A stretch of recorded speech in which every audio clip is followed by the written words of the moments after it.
Good morning, friends. I'm Dewey, and my Tech Talk topic for today is USB-A to USB-C, a deep dive into their differences. As you likely know, the acronym USB is short for Universal Serial Bus, a common type of port that makes it easy for tasks like charging a device or transferring data between two devices.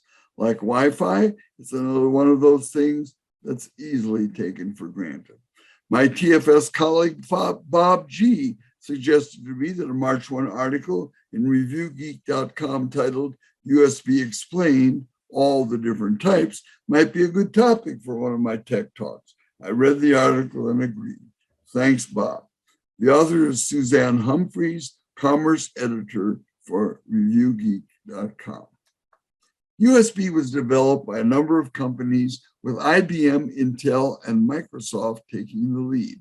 USB-A was introduced in mid-1996 and eventually replaced, get this, the serial port, parallel port, game port, Apple desktop bus, PS2 port, and FireWire. That's the IEEE 1394 protocol. As USB developed through these many years, its ports and connectors have tended to become smaller, faster, and more powerful. Author Humphreys writes that with USB, there are really only four things that matter: form factor, transfer speeds, power delivery, and video delivery. I'll start with the form factor of USB 1.0 and 2.0 and their ports. USB-A, or sometimes called USB-A, is the original flat and rectangular connector pictured at the upper left of the graphic that seemed to defy logical 50-50 odds for having the correct insertion orientation on first try. These cables always have USB-A on one end and a different connector on the other, and are most commonly used for device charging or data transfer. Note the graphic. USB-A is still widely used, most often on computers, TVs, gaming consoles, and other peripherals. It's long in tooth, but it's great. USB-B has been, that's in the upper right of the graphic, has been mainly used only with larger devices like scanners and printers. These cables are usually USB-B to USB-A, though some newer devices are now using smaller options like micro USB or mini USB, shown at the bottom of the graphic. Mini USB, as the name suggests, is a smaller version of USB-B and comes in two versions, Mini A and Mini B. You can see them at the left in the middle of the graphic. For your information, both versions of Mini USB are rarely used today. Now at the bottom of the graphic, we see micro USB, which is both micro A and micro B. They were at one time also used for certain portable devices, including Android tablets and smartphones. I'm a big time Roku user, and in January, I dropped $30 to buy the relatively new Roku Voice Remote Pro, mostly to take it for a test drive. Last Tuesday evening, the remote control for my Roku Streaming Stick Plus mysteriously stopped working. So I brought out the new Roku Voice Remote Pro as a replacement. It worked great, but the battery needed recharging, so I plugged it into a USB hub to charge it, which is when I noticed that the charging cable, also shown in the graphic at the right, used a USB micro B connector on one end. Kind of made me feel good that I was right on topic. Several screens back, I showed you the form factor of USB 1.0 and 2.0. I'll move on to the form factor of USB 3.0 and 3.1. Take note of the USB 3.0, 3.1 Type A and Micro B in the graphic at the left. Both connectors are pictured at the lower right. So give me a moment to look at them. Now that Type A, please note. Please also note that the USB 3.0, 3.1 Type A connector at left has 5 electric terminals compared to 4 in the earlier USB-A connector. USB 3.0 powered B, shown at left in the photo, at the bottom, right directly below, may be found on some printers or large devices. The upper part of this weird looking connector provides the power. The lower part of the connector is the same as the USB-B cable often used in printer cables. And by the way, they may follow the USB 1.0, 2.0, or 3.0 protocols, that particular type of connector. USB-C, we're going to go to that now, pictured at the lower right, is not a new USB standard and is sometimes confused with USB 3.0, which is more properly known as USB 3.1 Gen 1 and some other names, or USB 3.1 Gen 2. Now this gets a little complicated. USB 3.1 Gen 1 can move data at up to 5 gigabits per second. USB 3.1 Gen 2 can move data at up to 10 gigabits per second. So that's the basic difference.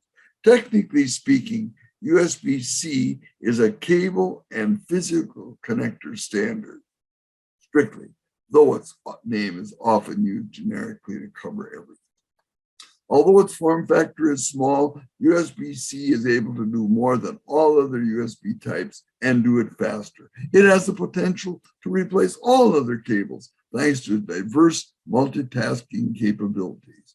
And its 100-watt connection has the ability to power even the most power-hungry devices like laptops and TVs. USB-C with USB 3.1 Gen 1 doing data transfer only, that's important to remember, can only move data at 10 gigabits per second. With USB 3.1 Gen 2, it can do data transfer only at 40 gigabits per second. Both of those rates are pretty outstanding.